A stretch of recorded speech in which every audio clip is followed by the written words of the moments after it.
ఇవ్వాల్సి ఉన్నది. కొన్ని కారణాల వల్ల మరి వినతి తీసుకున్నాడు. ఆ రోజే వాళ్ళ నాన్నగారు ప్రభువునందు నిద్రించడం జరిగింది. సరే, ఈ దేవుడు మనకిచ్చిన అవకాశాన్ని బట్టి దేవునికి స్తుతి చెల్లిస్తుంటున్నాను. ఈరోజు మన అంశంలో ముఖ్యంగా నీవు చేసినదంతయు తెలియబడెను అనేటువంటి షార్ట్ టైటిల్‌తో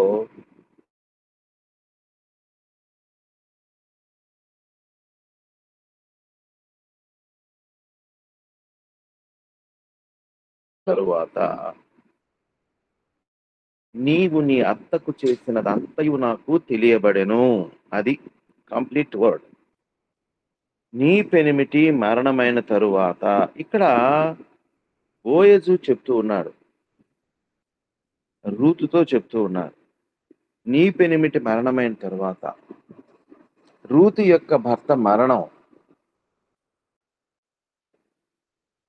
రూతుకు జీవమునకు మార్గమయ్యింది అనే విషయాన్ని ఇక్కడ మనం గుర్తించాలి. రూతు భర్త మరణించకపోతే రూతు మోయాబు దేశంలోనే అన్యురాలుగానే ఉండవలసినటువంటిది. ఇంత గొప్ప దీవెనకరమైన జీవితాన్ని పోగొట్టుకునేటువంటి పరిస్థితి.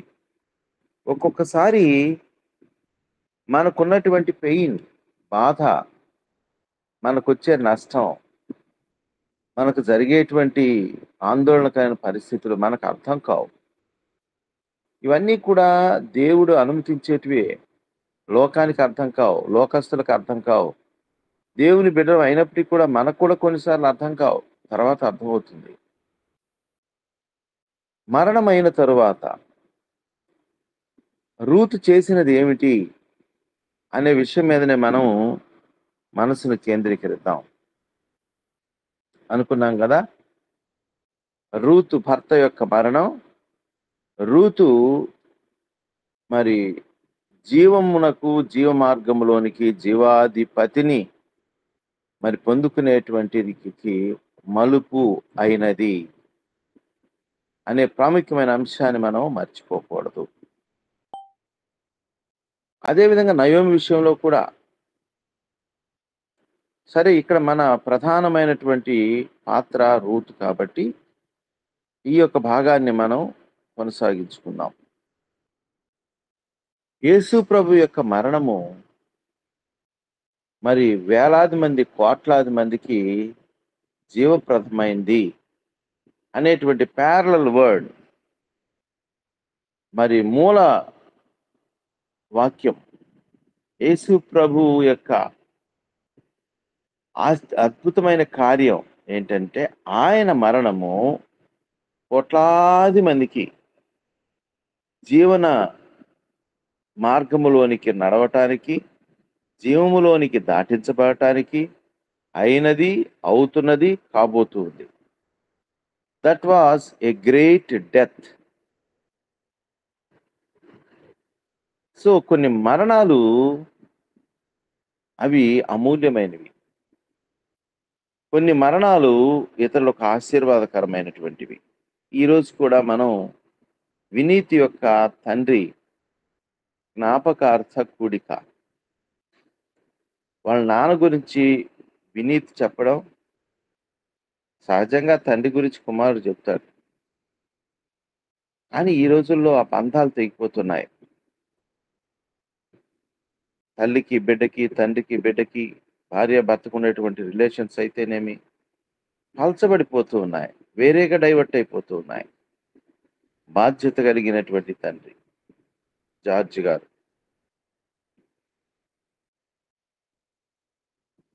సరే, మనం ఈరోజు ఆ యొక్క కార్యక్రమంలో కొన్ని విషయాలను కూడా మనం గమనించబోతూ ఉన్నాం.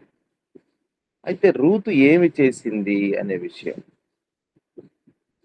ఆమె తన భర్త మరణించిన తర్వాత నిజంగా ఒక పానిక్ సిచ్యువేషన్ తన జీవితంలో, మరి లోకానుసారంగా చూసినప్పుడు ఎంతో గొప్ప నష్టం, తీరని ఆవేదన, ఎవరు ఆదరించలేని పరిస్థితి. యవ్వన ప్రాయంలోనే ఉంది, ఇంకా బిడ్డలు లేరు, భర్త మరణించాడు.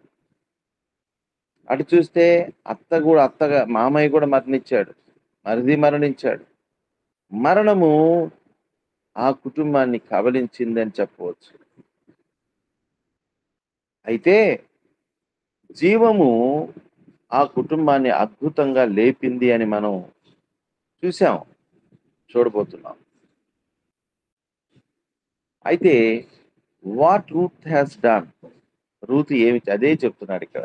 నీవు నీ అత్తకు చేసినదంతయు తెలియబడెను. ఎవరికి చేసింది ఈమె? అత్తకు చేసింది. మనం చాలా సార్లు వ్యక్తులంగా ఫెయిల్ అవుతాం. దేవుడిచ్చినటువంటి అవకాశాన్ని పోగొట్టుకుంటాం. అది మన దగ్గర వారికి సేవ చేసేటువంటి పరిస్థితి అయి ఉండొచ్చు. దగ్గర వారికి దేవుడిని అందించేటువంటి పరిస్థితి అయి ఉండొచ్చు. మనకున్నటువంటి బాధ్యతల్లో దేవుణ్ణి కనపరచడం, దేవుణ్ణి ఇతరులకు చూపించడం అయి ఉండొచ్చు. సో ఇవన్నీ మనం ఆలోచించుకుంటే మనం వ్యక్తిగతంగా మనం ఫెయిల్ అవుతాము కానీ క్రైస్తవులుగానే పిలువబడతాం. ఇది విచిత్రం. జీవాధిపతి దేవుని బిడ్డలంగా మనం పిలువబడతాం. కానీ ఇతరులకు జీవం ఇచ్చేటువంటి పాత్రగా దేవుడు మనల్ని ఉంచాడు. ఇతరుల జీవంలోనికి నడిపించేటువంటి పాత్రగా దేవుడు మనల్ని ఉంచాడు. ఇతరులకు జీవాధిపతిని పరిచయం చేసేటువంటి వ్యక్తులంగా దేవుడు మనల్ని ఉంచాడు. అవకాశాలు ఇచ్చాడు. అయితే ఇంకొక ప్రాముఖ్యమైన విషయాన్ని కూడా మనం చూద్దాం. ఇక్కడ రూతు గతంలో కూడా చెప్పుకున్న ఈ మాట. రూతు యెహోవాను ఆశ్రయించటానికి, దైవికమైన మార్గంలోనికి రావటానికి ఒక కారణం నయోమి అని చెప్పాలి. దేవుని ప్రణాళిక ఉంది సుమా, దేవుని ఏర్పాటు ఉంది సుమా. కానీ దేవుని ప్రణాళిక నెరవేర్చబడినట్లుగా నయోమి తన కోడలను ప్రేమించింది. ఆ ప్రేమను చూపించింది. ఆ రిఫ్లెక్షన్ చూపించింది. క్రైస్తవురాలిగా లేకపోతే దేవుని బిడ్డగా, యెహోవా భక్తురాలిగా ఆమె ఆ వర్చ్యూస్, ఆ లక్షణాలని కనపరిచింది. మనం ఒక వస్తువుని మనం కొనాలి అంటే దాని కంపెనీ, దానికి రిలయబిలిటీ అన్నీ కూడా ముందు చెప్పబడితే కానీ ఆ వస్తువు మీద మనకు గురి కలగదు. తద్వారా ఆ వస్తువుని మనం తీసుకుంటాం. మనకు అవసరం ఉంది.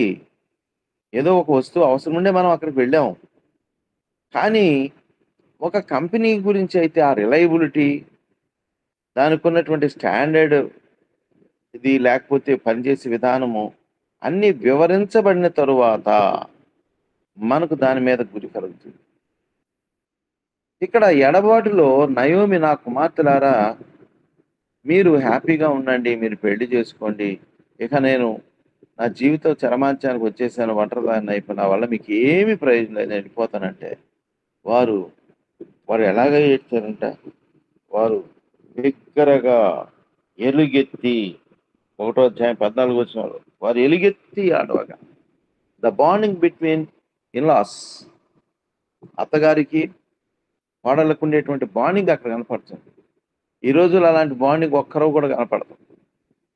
అసలు లోకంలో ఉన్న శత్రుత్వంలో అన్నిటికీ మరి పెద్ద శత్రుత్వం ఏంటంటే అత్త కోడల మధ్యనే. కానీ ఇక్కడ వారి యొక్క బాండింగ్ చూస్తే, వాళ్ళ ప్రేమాభిమానాలు చూస్తే ఎలుగెత్తి ఆడవడం. కాబట్టి ఇప్పుడు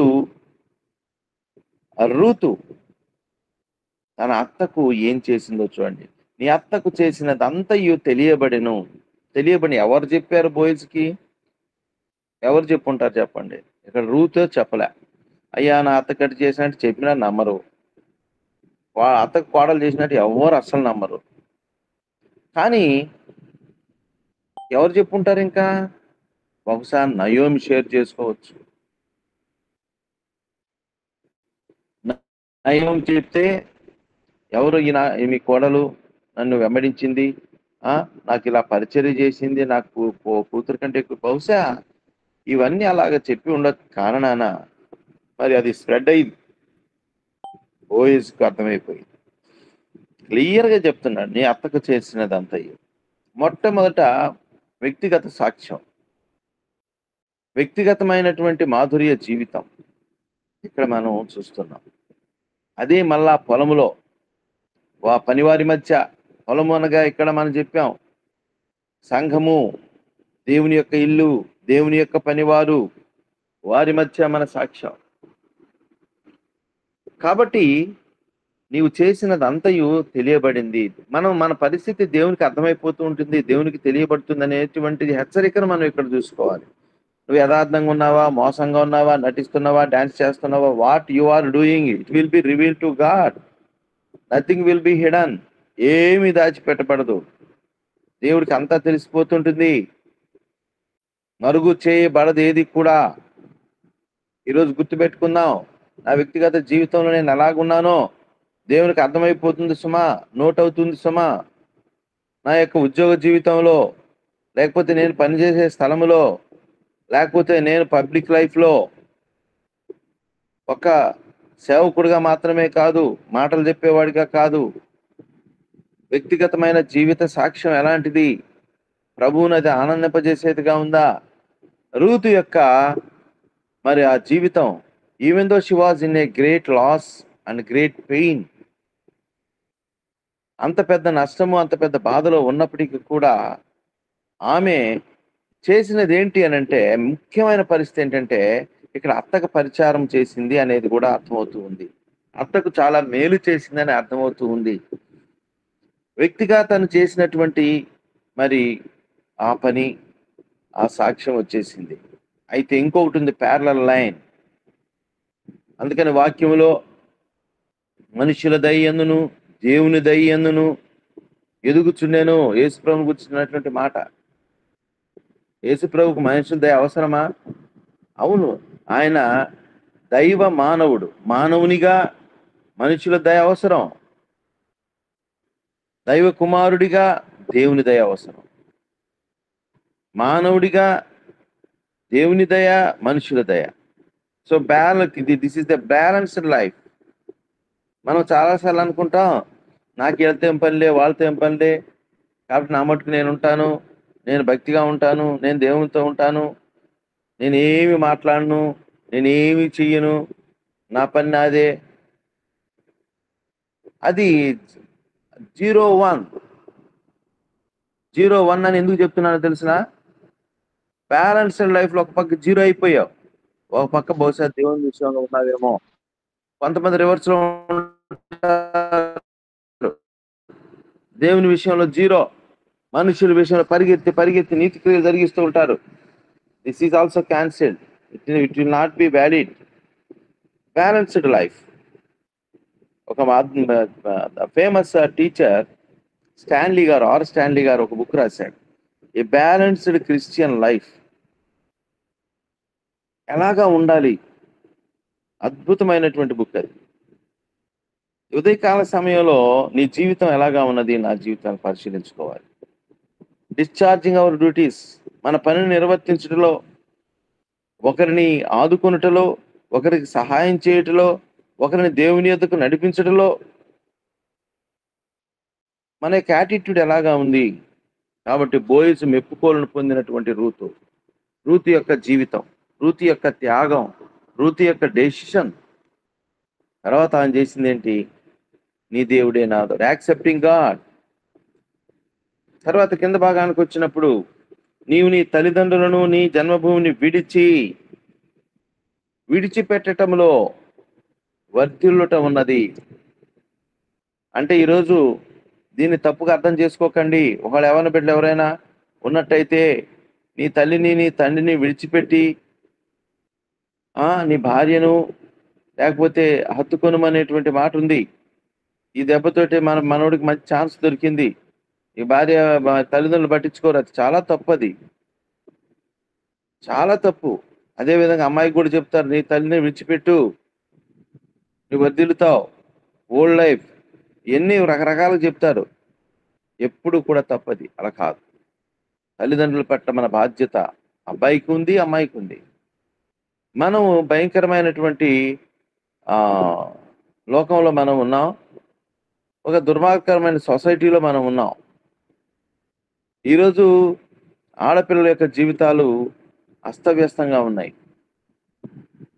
కని పెంచి పెద్ద చేసినటువంటి ఆడపిల్లల యొక్క జీవితాలు వన్ సైడెడ్‌గా ఆ తల్లిదండ్రులకు బాధ పెట్టేటువంటిగా ఉన్నట్లయితే అది మంచిది కాదు.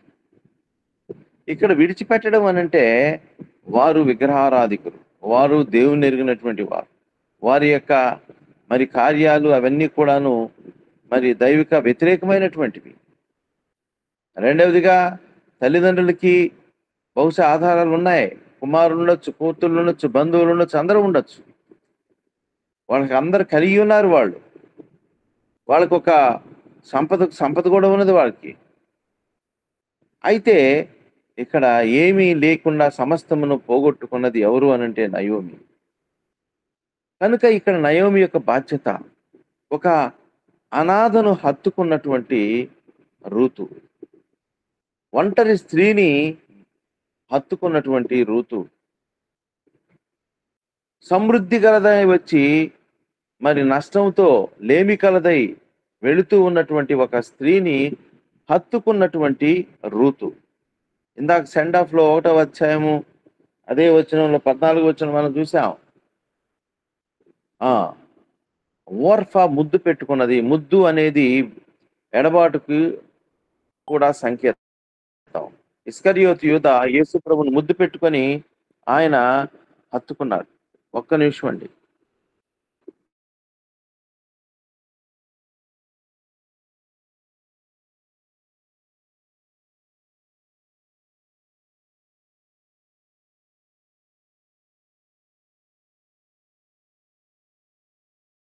ఇక్కడ రూతు హత్తుకున్నటువంటి అనుభవం, హత్తుకునేటువంటి స్వభావం. ఓర్ప అయితే ముద్దు పెట్టుకున్నది. యేసు ప్రభువును ముద్దు పెట్టుకొని వీడ్కోలు పలికినటువంటి ఇస్కరియోతు శిష్యుడే. సో ఓర్ప ముద్దు పెట్టుకునను, రూతు హత్తుకున్నది. హత్తుకున్నటువంటి రూతు యొక్క శ్రేష్టమైన జీవితం బోయస్కు తెలియపరచబడింది. నిజంగా కూడాను ఆ ముందు ఒక ఆప్షన్ ఉంది. చూస్తూనే లేమి, చూస్తూనే ఒంటరితనం, చూస్తూనే అనాథగా మారినటువంటి అత్తగారు, వయసులో ఉన్న వయసులో లేని అంటే ముదిమి వయసులో ఉన్న అత్తగారు, ఇవన్నీ కూడాను మరి బోయజును ఆకర్షించాయి. తర్వాత ఆమె తల్లిదండ్రులను విడిచిపెట్టి తన యొక్క ఆ నీవు నీ తల్లిదండ్రులను నీ జన్మ విడిచి ఇంతకు ముందు నీవు ఎరుగని జనమునొద్దకు వచ్చితివి. ఎరుగని జనమునొద్దకు వచ్చినటువంటి రూతు. అబ్రహాముతో దేవుడు అన్నాడు, ఆయన అబ్రాముగా ఉన్నప్పుడు, అబ్రామా నీవు లేచి మీ యొక్క ఈ ప్రాంతాన్ని, మీ ఊరును విడిచిపెట్టి, మీ జనాలను విడిచిపెట్టి నువ్వు బయలుదేరు, నేను చూపించే ప్రాంతానికి నువ్వు వెళ్ళు అన్నప్పుడు, ప్రభువా నేను ఎక్కడికి వెళ్ళాలి? నెల్లూరా, ఒంగోలా, విజయవాడ, హైదరాబాద్, చెన్నై అడగలే ఆయన. విశ్వాసంతో దేవుని వైపు చూశాడు. దేవుడు నన్ను ఎక్కడికి నడిపిస్తే అక్కడికి వెళ్తా అన్నాడు. అందుకని దేవుడు అబ్రహాముగా విగ్రహారాధికుణ్ణి, మరి జీవం కలిగిన దేవుని ఆరాధించేటువంటి బిడ్డగా, విశ్వాసులకు తండ్రిగా అబ్రహాము చేశాడు. ఆయన పిలుపులోని శ్రేష్టత అది. ఆ పిలుపుకు విధేయతలో ఉన్నటువంటి ఫలితం అది. కాబట్టి ఈరోజు పిలువబడిన నీవు నేను ఒకవేళ జారిపోతున్నామేమో, స్పందించలేకపోతున్నామేమో, లోబడలేకపోతున్నామేమో, దేవుడు కొన్ని విడిచిపెట్టమంటాడు. ఇక్కడైతే మనకు ఫిజికల్గా మరి బంధువులు, తల్లిదండ్రులు, ఆస్తులు, దేశము కనపడుతున్నాయి. కానీ మరి ఆత్మీయమైనటువంటి అర్థం ఏంటనంటే, నీవు విడిచిపెట్టకపోతే నూతనమైన వాటిని నీవు స్వంతం చేసుకోలేవు. మరొకసారి దీన్ని నేను గట్టిగా చెప్తున్నా. ఇక్కడే మన జీవితాలు ఫెయిల్ అవుతుండేవి. నువ్వు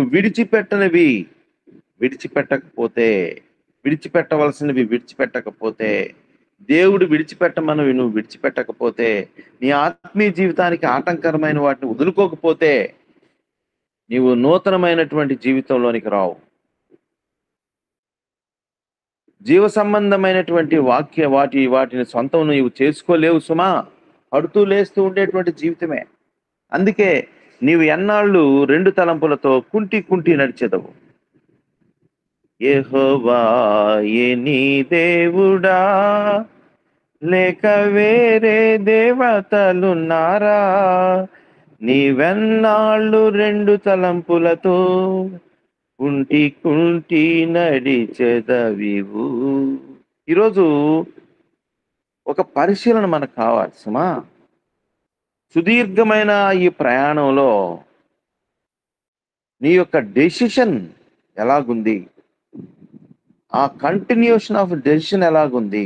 రూతు ఒక మంచి నిర్ణయం తీసుకున్నది. నీ దేవుడే నా దేవుడు, నీ జనులే నా జనులు. మరి కంటిన్యూటీ ఎలాగుంది? 100% వచ్చేసింది, ఎంటర్ అయిపోయింది, దేవుణ్ణి యాక్సెప్ట్ చేసింది, దైవికమైనటువంటి ప్రజల్లోకి ఎంటర్ అయిపోయింది.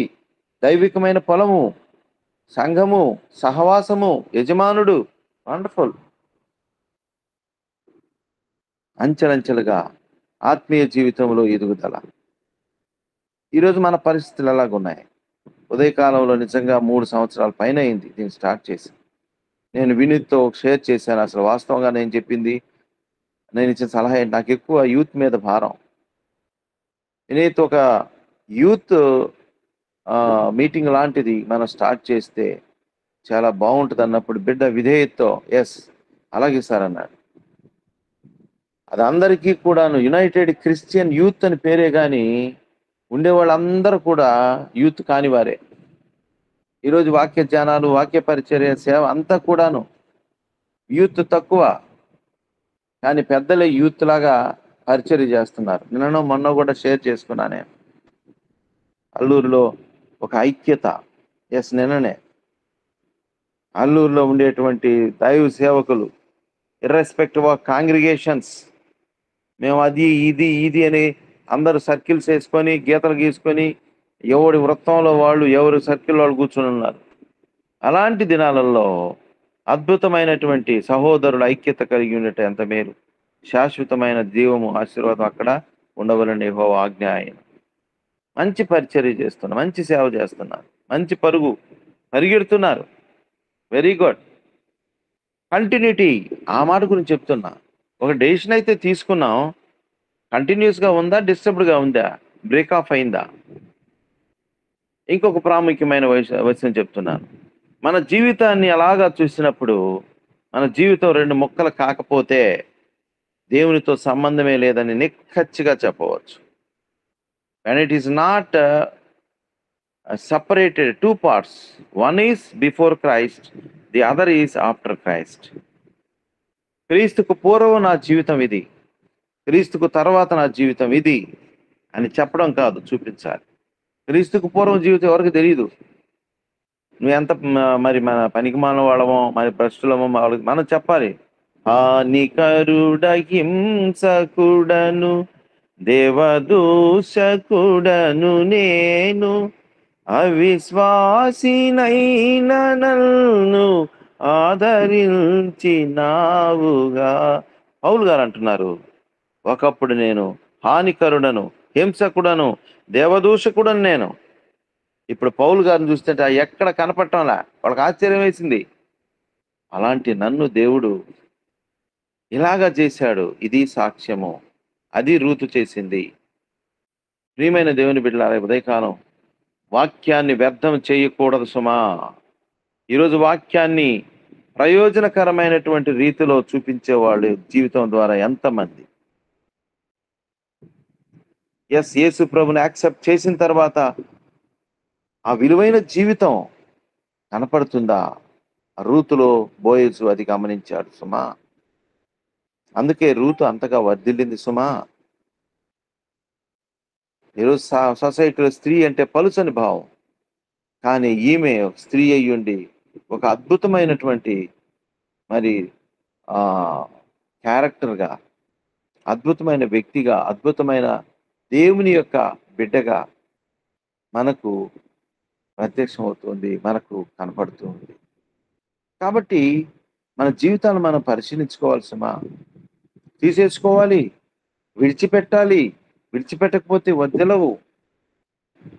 కాబట్టి బోయజ్ అటెస్ట్ చేస్తున్నాడు. నీ తల్లిదండ్రులను విడిచిపెట్టావు, ఆ దేశాన్ని విడిచిపెట్టావు.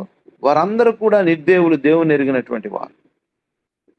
దేవునిని మరుగుపరిచే సాంప్రదాయాలు, దేవునిని నొప్పించే సాంప్రదాయాలు, ఆచారాలు, దేవునిని మరి మా బాధపరిచేటువంటి అలవాట్లు కొంతమందికి ఉంటాయి.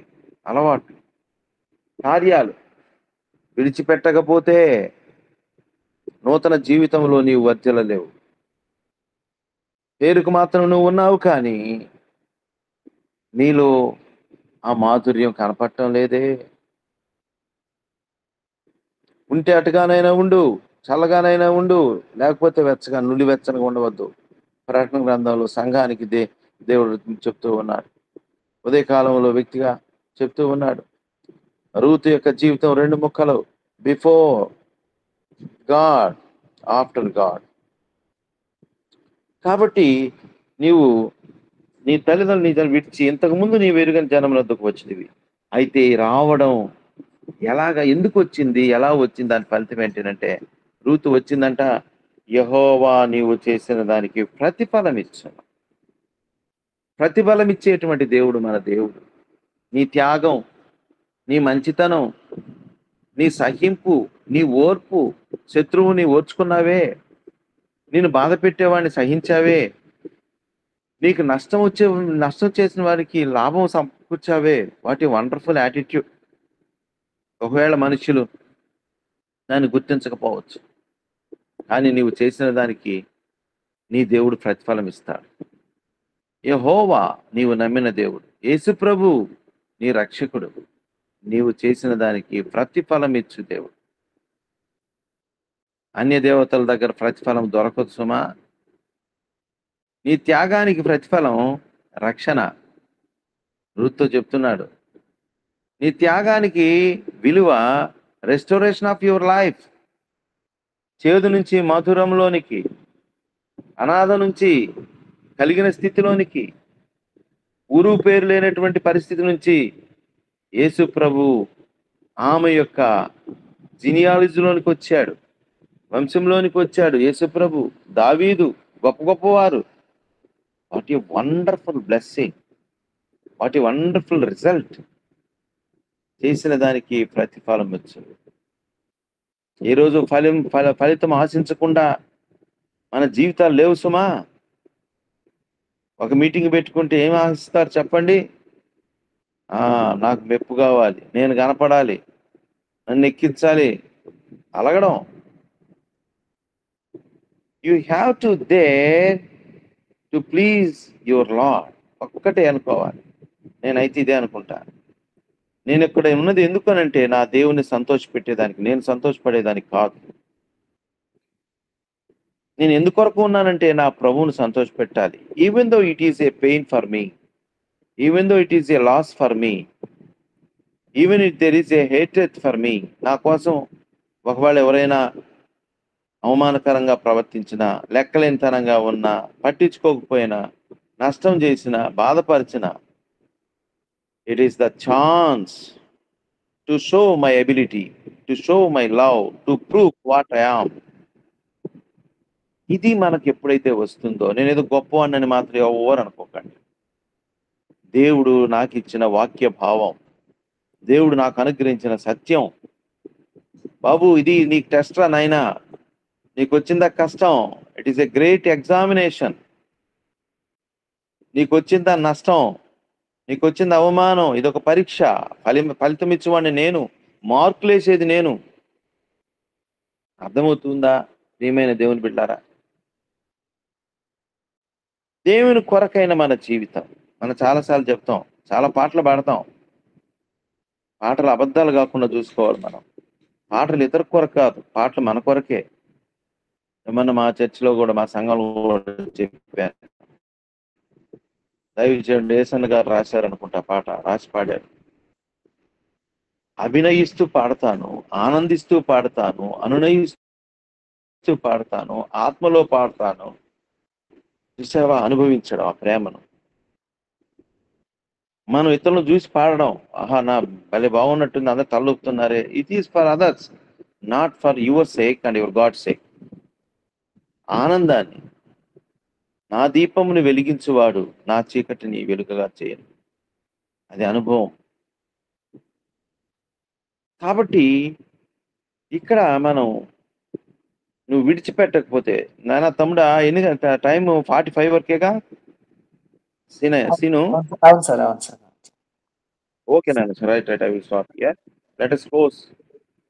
కాబట్టి ఇది ప్రతిఫలం ఇచ్చేటువంటి దేవుడు. ఇశ్రాయేలీయుల దేవుడైన యెహోవా రెక్కల క్రింద సురక్షితంగా ఉన్నట్లు నీవు వచ్చితివి. మనం ఆయన రెక్కల కిందకి వచ్చాం. దాన్ని మనం కాపాడుకోవాలి. సురక్షితంగా ఉండునట్లుగా లోకంలో నుంచి వేరు చేయబడి దేవుని దగ్గరకు మనం వచ్చాం సుమా. దాన్ని మనం కాపాడుకోవాలి. దాన్ని నిలబెట్టుకోవాలి. కనుక ఉదయకాల సమయంలో మనం ఏం చేస్తున్నాం, ఏం చేశాం, అది దేవుని యొక్క సైట్లో ఉన్నది. మనకు ప్రతిఫలం ఇచ్చేటువంటి దేవుని దగ్గరకు మనం వచ్చాం. ఆయన రెక్కల క్రింద మనకు ఆశ్రయం దొరికింది. దాన్ని మనం కాపాడుకోవాలి. ఈ ప్రాముఖ్యమైన అంశాన్ని మన మనసులో ఉంచుకుందాం. దేవుడు తన వాక్యాన్ని మన కొరకు దీవించునుగాక. ఆమేన్. ఆమేన్, ఆమేన్. వందనాలయ్య గారు, చాలా చక్కటి విషయాలు అద్భుతంగా మాకు తెలియజేశారు. మరొకసారి మీకు వందనాలు తెలియజేస్తున్నాను సార్. థ్యాంక్ యూ మా. Thank you sir. విన్నారు కదా, కుటుంబ వ్యవస్థ అనేది సార్ చెప్పిన ఈ అంశాలన్నీ మన కుటుంబంలో, మన వ్యక్తిగత జీవితంలో అప్లై చేసుకుంటే మన ఇల్లు ఒక పరలోకంలో ఉంటుంది. ఈరోజు చాలా కుటుంబాల్లో అత్త కోడళ్ళకి మధ్య ఎంతో పోరు. అది ఆనాటి నుంచి వస్తుందని చెప్పొచ్చు. కానీ క్రైస్తవుల బిడ్డలుగా మన ఇళ్లల్లో ఇవి ఉండకూడదు. ఇవి గమనించండి. సార్ చెప్పిన 2, 3 అంశాలు నేను తెలియజేసి ముందుకెళ్తాను. రూతు భర్త మరణము రూతు జీవ మార్గమునకు కారణమైంది. ఒక ఇన్సిడెంట్. అలాగే యేసయ్య మరణం కూడా అనేక మంది ప్రపంచ మానవాళికి జీవ మార్గమైంది.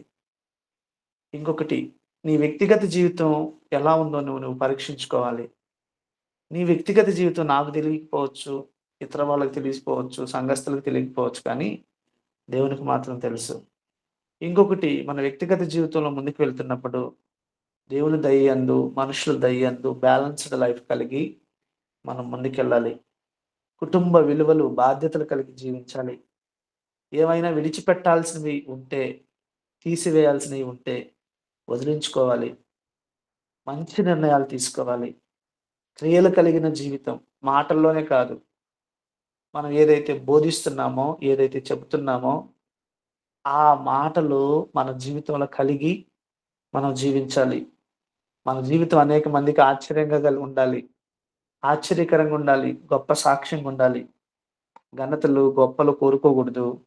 నేల మట్టుకు మనకు తగ్గించుకొని ఉండాలి. ఎన్ని అద్భుతమైన విషయాలు కదా! ఈ విషయాలు మనం గాని ఒక్కసారి అప్లై చేస్తే, మనం వినుట మాత్రమే కాదు, విన్న వాక్యాన్ని మన లైఫ్‌కి అప్లై చేసుకోవాలి. నేర్చుకోవాలి. జీవితంలో చెరువులో బట్టలు ఉతుకుతూ జాడించి ఎట్లాగో వాక్యముతో కూడా మనము ఉదక స్నానం చేస్తూ ఉంటే ఒక రోజుకి మనం పరిపూర్ణులుగా, పరిశుద్ధులుగా తయారవుతాం. అద్భుతమైన వాక్యాన్ని వందనాలు తెలియజేసిన వరప్రసాద్ సార్ గారికి మరొకసారి వందనాలు తెలియజేస్తున్నాను sir. Praise the lord. Thank you మా. Praise the lord. మన మధ్యలో ఉన్నటువంటి పీటర్ అన్న గారు, అన్న వందనాలు అన్న. వందనాలు అన్న ప్రార్థించుకున్నాను. ఓకే. ప్రార్థన. ప్రేమ గల తండ్రి, కృప కలిగిన రాజా, మీ పవిత్రమైన పాదాలకు వందనాలు, స్తుతులు, స్తోత్రాలు చెల్లిస్తూ ఉన్నాం. మా మరణ పడకల నుంచి లేపి ఉదయకాల సమయంలో మీ పాదాల దగ్గర నేర్చుకోవటానికి, వినడానికి దేవా మాకు ఇచ్చిన ఈ రక్షణ ఆనందాన్ని బట్టి, సహవాసాన్ని బట్టి స్తోత్రాలు, స్తోత్రాలు, స్తోత్రాలు తండ్రి. రూతు యొక్క వ్యక్తిగత జీవితం ద్వారా ప్రభువా నాయనా మాకు నేర్పించిన ప్రతి పాఠాన్ని బట్టి స్తుతిస్తూ ఉన్నా. దేవా, అవును తండ్రి, తన వ్యక్తిగతంగా ప్రభువా భయము కలిగి భక్తి కలిగినటువంటి స్త్రీ, అత్తకు ప్రభువా కుటుంబానికి లోబడి బాధ్యత కలిగిన వ్యక్తిగా, ప్రేమించిన వ్యక్తిగా, నానా దేవునికి భయపడిన వ్యక్తిగా ఉంటూ ఉన్నది. అవును తండ్రి, తన యొక్క భర్త మరణము ద్వారా దేవా జీవ మార్గాన్ని ఎత్తుక్కున్నటువంటి వ్యక్తిగా ఉంటూ ఉన్నది. నాయన, అనేకమైన శ్రేష్టమైన సంగతులు మేము విన్నాం. దేవా, కృప చూపండి. ఈ రూతు యొక్క జీవితం ద్వారా నాయన పునరుత్థానుడైనటువంటి క్రీస్తుని ఏర్పాటు చేసుకోవటానికి నాయన మీరు కృప చూపారు. మీ ప్రణాళిక గొప్పది. మీ ప్రణాళికలో భాగమైనటువంటి మానవులు రక్షణార్థమై మీరు మీ బిడ్డను ప్రభువా కలువరి సిలువలోకి తీసుకుని వచ్చి జీవ మార్గాన్ని సిద్ధపరిచారు. ఆ జీవ మార్గాన్ని తెలుసుకున్న వ్యక్తులు నిజమైన ఆనందాన్ని, సంతోషాన్ని, నెమ్మదిని పొంది రక్షింపబడి జీవ మార్గంలో నడవబడి పరలోకపు సన్నిధిని చేర్చటానికి సిద్ధపరిచినటువంటి మీ యొక్క రక్షణ విధానాన్ని గుర్తెరుగుటకు ప్రతి మానవుణ్ణి ప్రభువా సువార్త రూపములో, కలువరి శిలువ రూపములో ప్రభువా మీ ప్రత్యక్షత ద్వారా, మీ లేఖనాల ద్వారా, మీ సహవాసం ద్వారా మాకు నేర్పిస్తున్న ప్రతి పాఠాలన్నిటిని బట్టి స్తోత్రాలు చెల్లించుకుంటూ ఉన్నాం. వాక్యం విన్న ప్రతి బిడ్డను దీవించండి, ఆశీర్వదించండి. వారి వ్యక్తిగత జీవితాలు ఎలా ఉన్నాయో ఒకసారి పరిశీలించుకొని భయం కలిగి ఉండుటకు సహాయం చేయండి. వాక్యం చెప్పిన మీ దాసుని దీవించండి, ఆశీర్వదించండి. పనిపాటు విషయాలు తోడుగా ఉండండి. దేవా, కృప చూపండి, కనికరించండి. యేసువై పరిచర్ని దీవించండి. ఈరోజు జరగబోయే మీటింగ్స్ అన్నిటిలో సహాయము చేయండి. కృప చూపమని యేసయ్య పరిశుద్ధ నామములో ప్రార్థన చేసి వేడుకుంటున్నాను తండ్రి. ఆమేన్. ఆమేన్. Amen. చక్కగా